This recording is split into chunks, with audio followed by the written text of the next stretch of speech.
Yeah, sorry. So, No problem. what I was saying was that the primordial state is again full of Anand, which is bliss. And from that Anand only everything emanates or manifests. Mm-hmm. And in Upanishads it is said that आनंदाद्येव खल्विमानि भूतानि जायन्ते आनंदेन जातानि जीवन्ति आनंदम प्रयन्ति अभिसंविशन्ति तद्व जिज्ञासस्व तद ब्रह्म. And which Okay. means that everything evolved from that anand, everything is sustained within that anand, which is the base of the entire creation, and everything is progressing within anand, and everything will merge within anand. Okay. But what about other two attributes? Are they? Is there a situation when all three are fully manifest, not just Anand? Does that situation exist? Yes, after the creation all the three attributes are manifested. Before the creation it is only anand.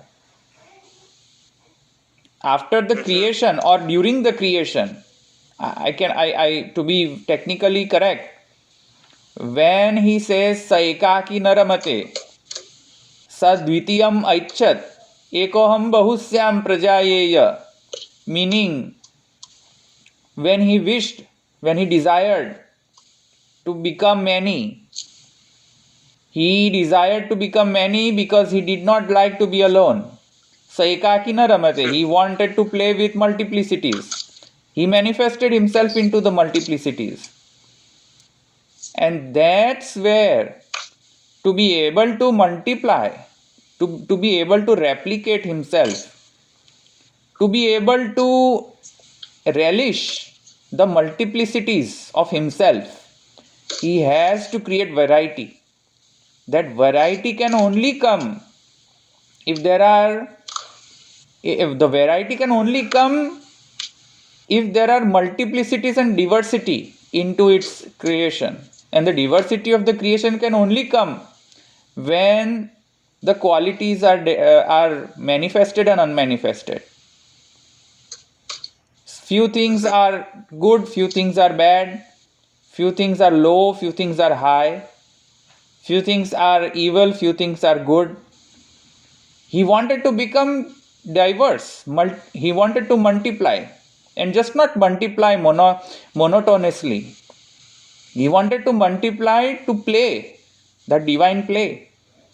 And that divine play can only happen with variety and diversity. That is when that Anand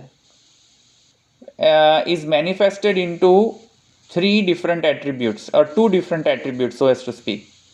That's where the differentiation comes.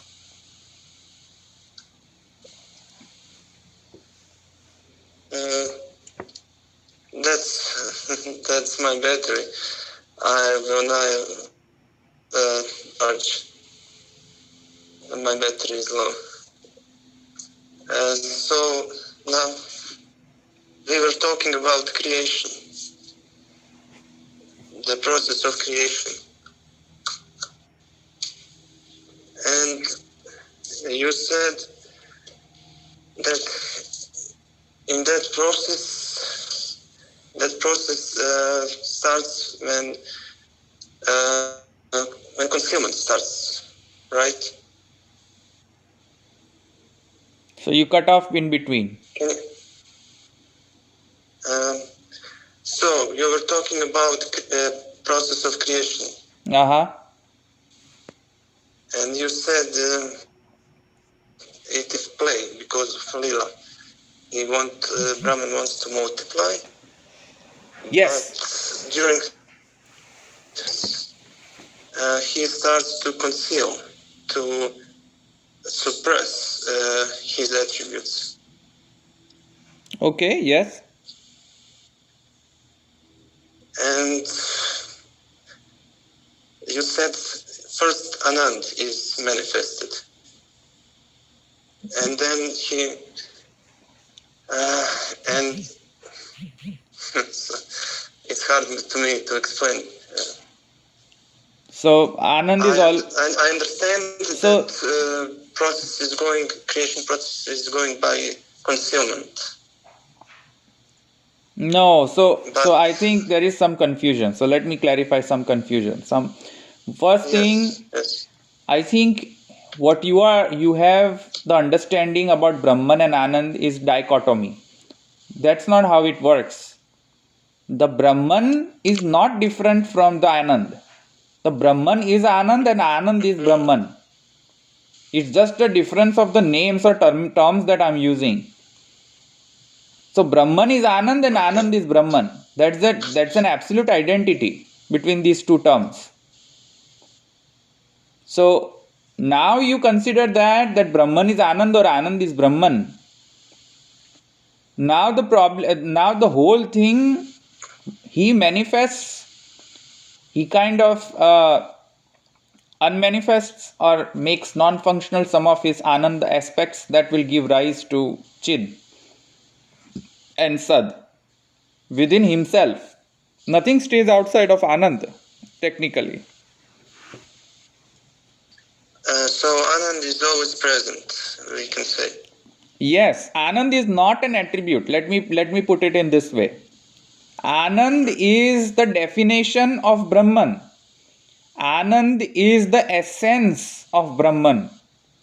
Anand is not an attribute. Anand is Brahman, Brahman is Anand. Okay. So, but even Anand can be concealed, is that right? Yes, it can be concealed. It can be concealed. But when I was wondering about that, I called it primordial state. Yes. And I define it as a state before creation. What is the state before creation? Nothing is concealed. Nothing is concealed. There is no concealment and revelation happening before the creation. It is what that looks like.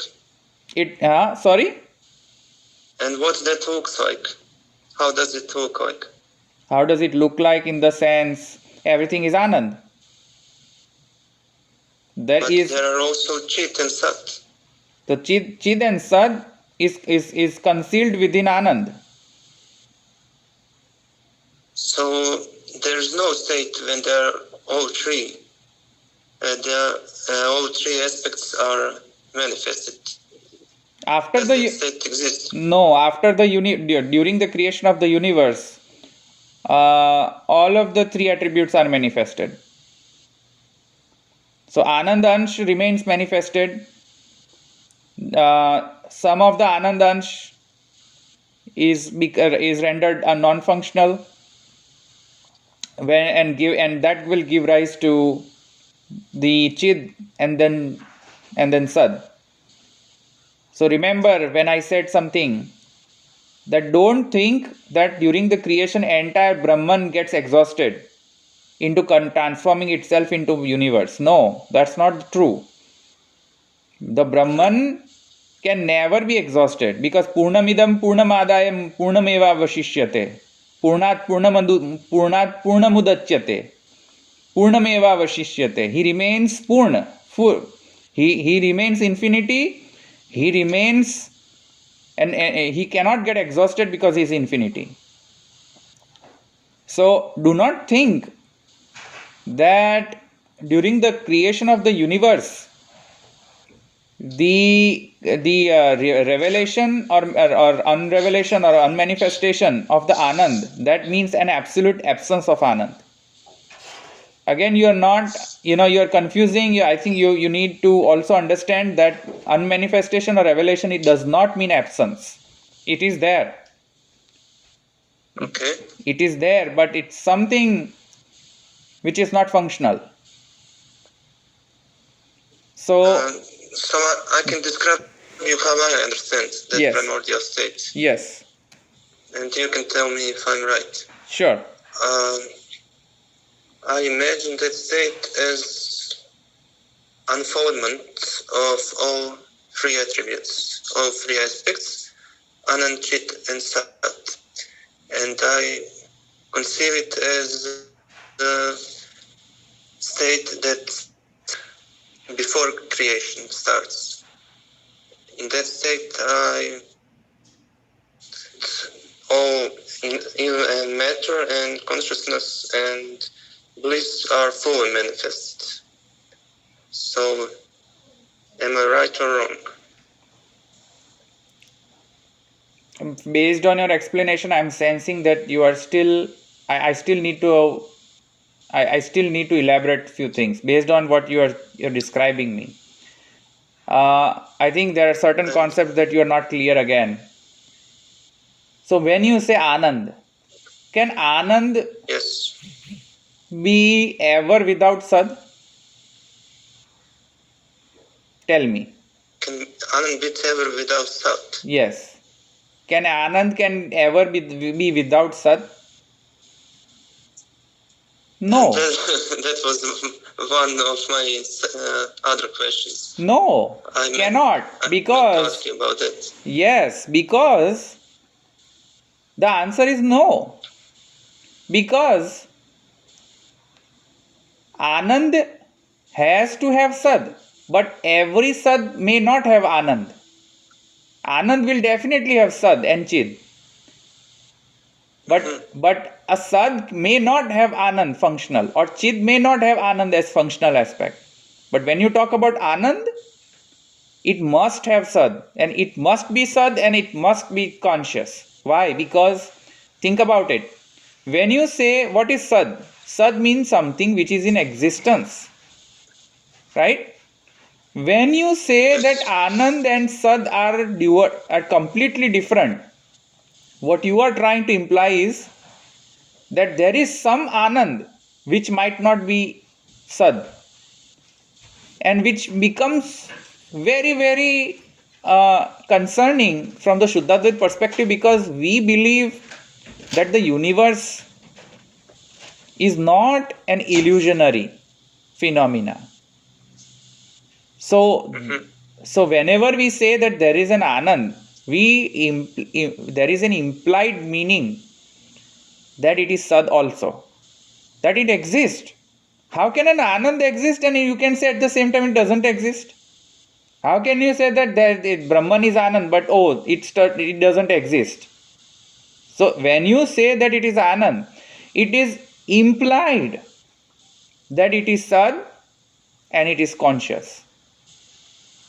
Because how can you imagine an Anand without consciousness? What is consciousness? Self-awareness. Is Anand aware of himself or not? Yes, Brahman is aware of himself. So that means Brahman has Sad, Brahman has Chid. So every aspect of Anand will include the aspect of Sad and the aspect of Chid. It is implied. There is no dichotomy or there is no absolute duality between all these three things from the Ananda perspective. Now, when the creation of the universe happens, the Anand aspect gets non-functional.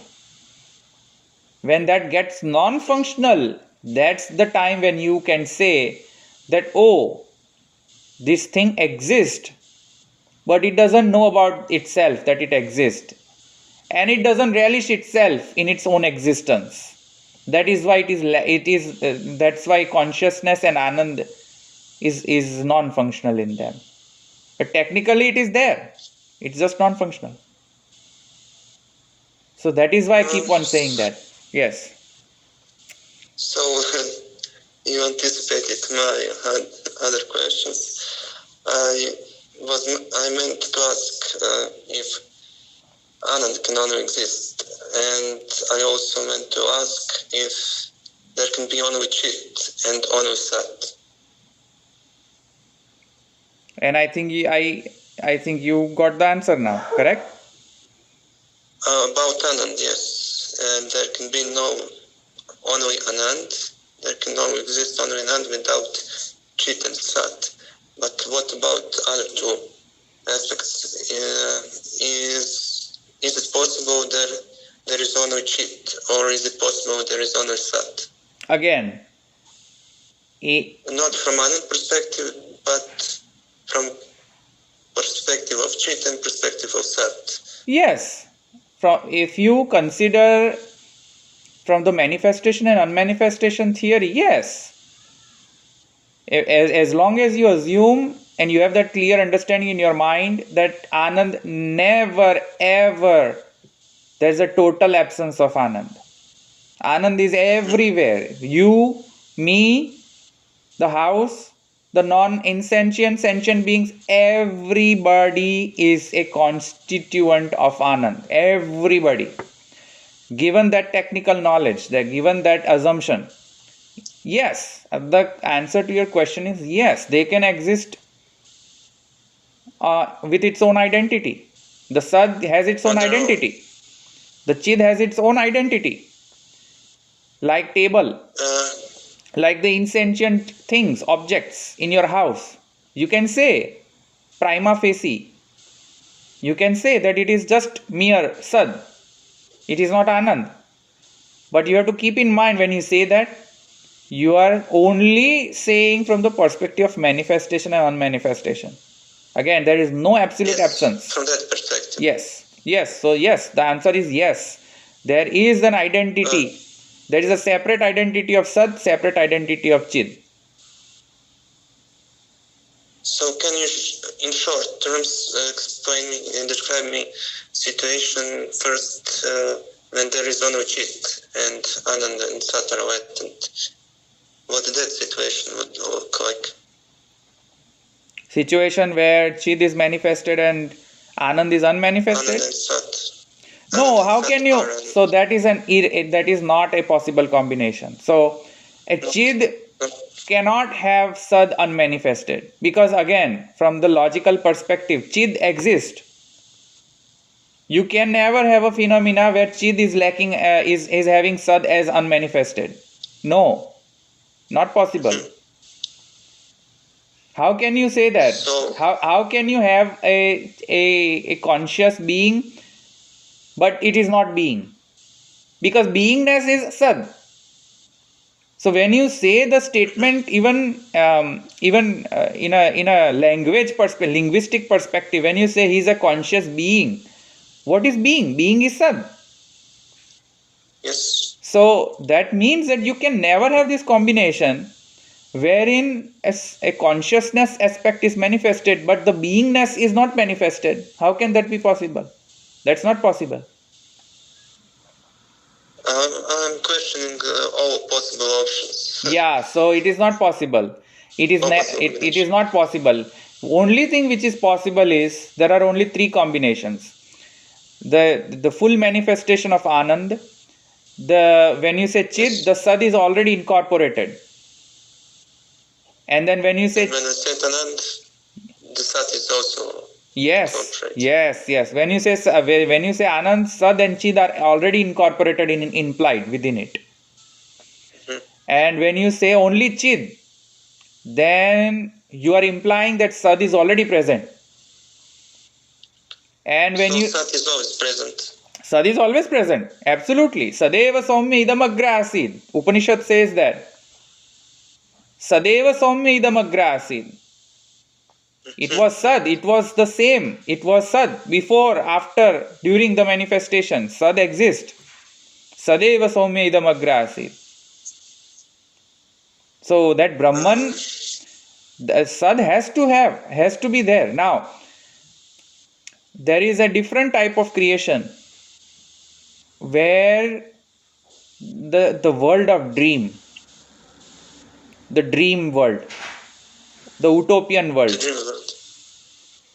that dream world is not Sad. That dream world is an illusionary world. You understand what I'm saying? Yes. Yes, but that is from psychological perspective. Yes, Dream illusions and so on. yes, but still the psychology is also creation of Brahman. And psychology, Yes. the dreams are also form taken by Brahman. Because remember, nothing can exist outside of Brahman. And everything is a form of Okay. Brahman. So if you want to grill me technically to be correct, I can tell you that there are certain things which are not purely definable in terms of sad, and illusion is one of them. Illusion is basically not completely sad and not completely asad. It is a state in the middle. Mhm. Because you feel it, you see the dream, in that way it is sad. But when you actually try to interact with those objects within your dream, it doesn't respond. In that way it is asad. Correct? So when you dream about you drinking coffee, you can Right. you can see, you can perceive, you can feel, but the objects do not interact in reality. It is just a No, they psychology. don't. So you are, the fact that you are perceiving with your inner conscious perception, that is sad. But the objects that you see in your dream, they are not sad, they are asad. So in that sense, the Brahman takes the form of illusion as well. It is not the creation of Maya or something separate entity, as Shankaracharya ji says. It is not Okay. it is not a creation of a separate, completely, totally independent entity outside of Brahman, which Shankaracharya ji refers to as Maya. Versus Mahaprabhuji Sri Vallabhacharya ji says that Maya is under the control. It is under the control of Brahman. And it is the power of that Brahman through which he replicates himself. So that is why I'm trying to say that if you ask me technically to your question of is everything sad, then there are certain things which are sad, there are certain things which are illusionary, like dream. So हाँ you sir आओ anticipated Hiral. one more question. I wanted to ask: Hiral is sir there आओ. anything before Sat, or can Sat also be concealed? And you just answered that. Okay. But I think we agreed that there can be only Sat with Anand and Chit unmanifested. Yes. We agreed on that. Yes.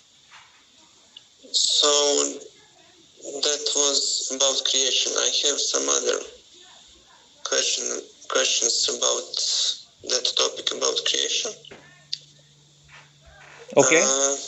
But I think you answered also that I was meant to ask what is the driving force of creation?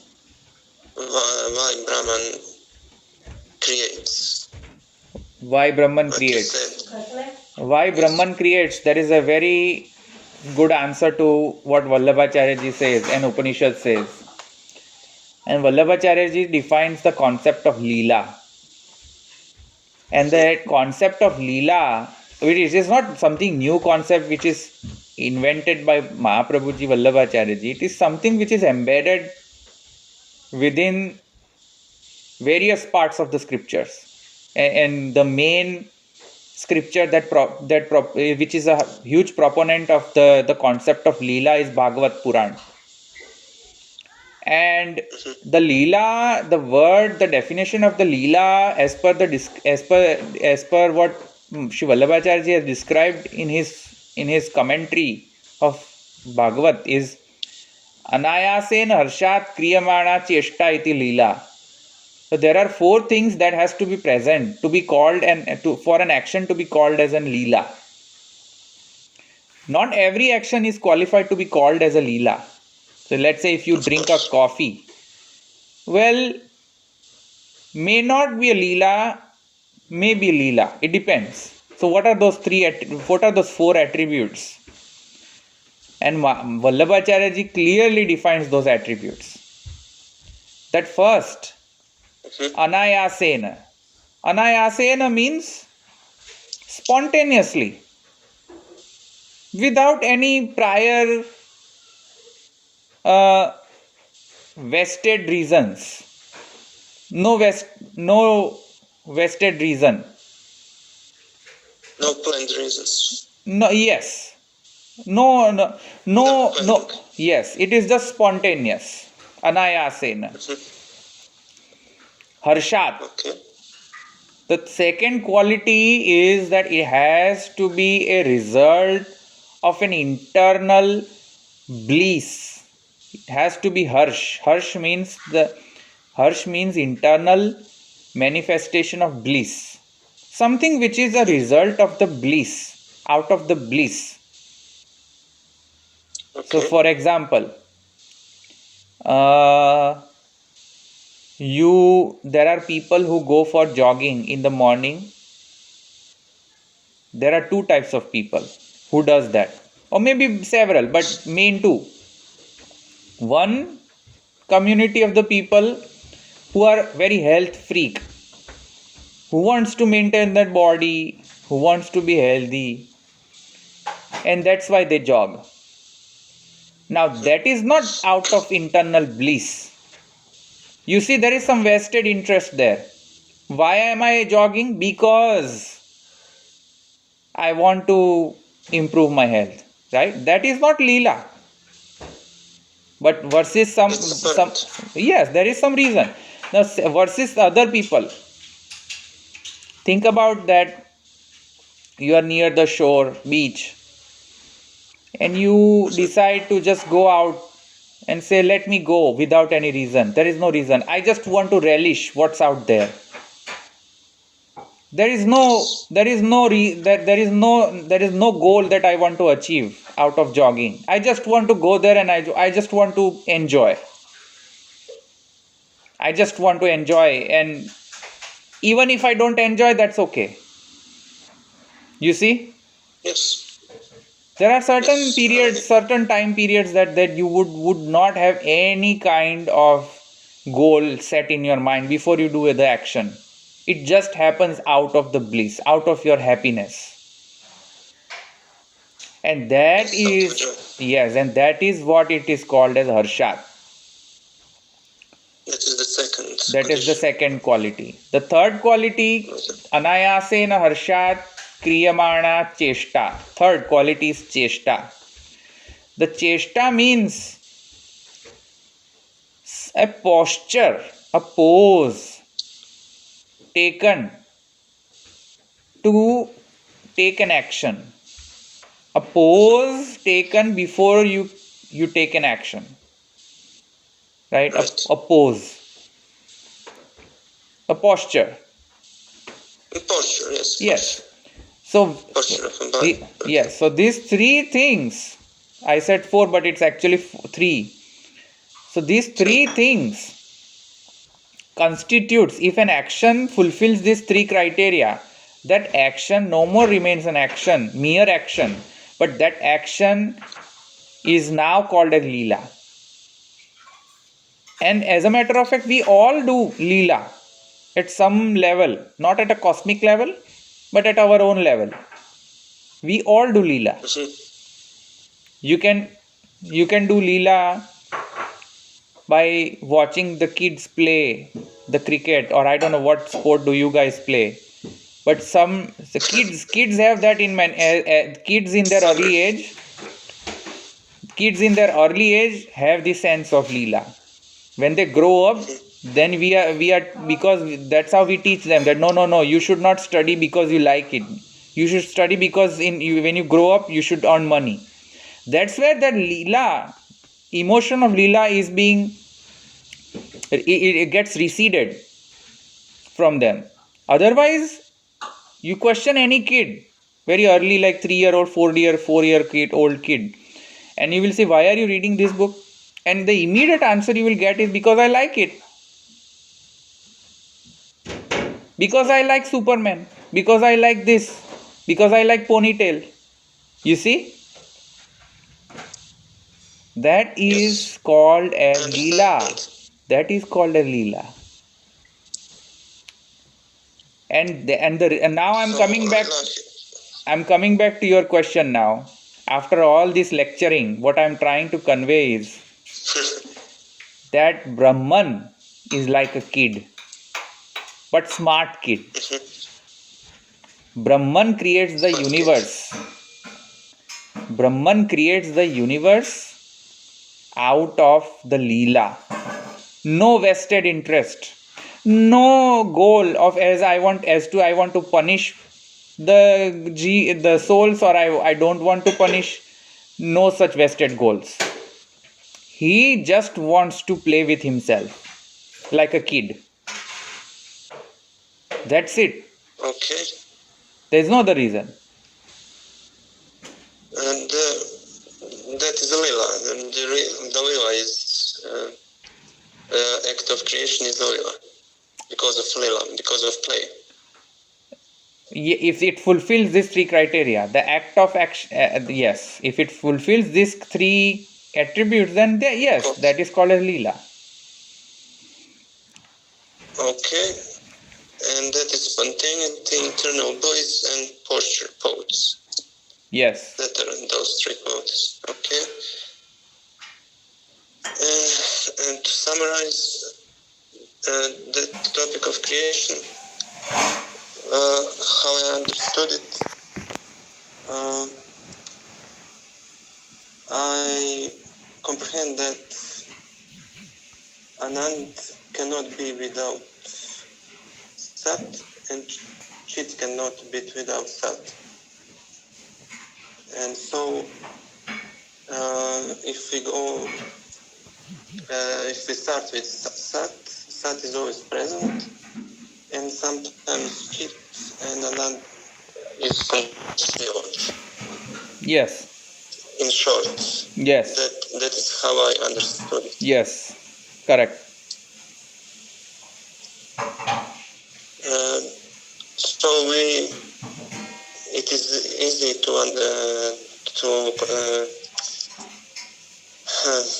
how to say, to comprehend if we start with Sat as a base, as a basic attribute, and then we can understand the rest of it. Because Sat is always there. There is no Chit is latent, and sometimes Anand is latent.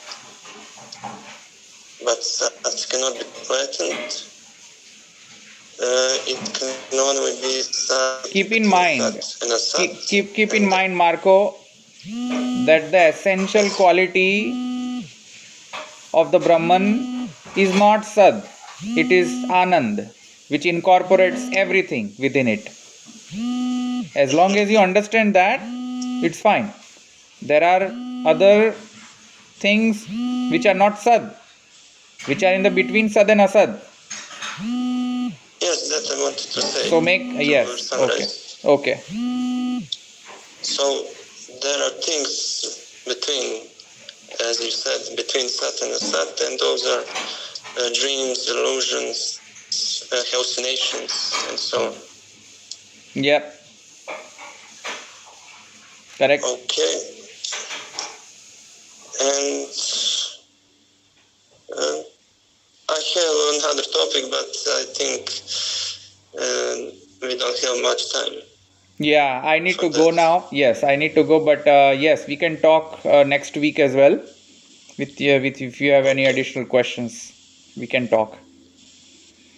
I prepared two topics for today: creation and evolution, but we went through, and next time we can go through evolution. Perfect. Okay, sounds good. Okay. So Saturday or Sunday? We can talk tomorrow as well, if you like. I can. Yes. tomorrow.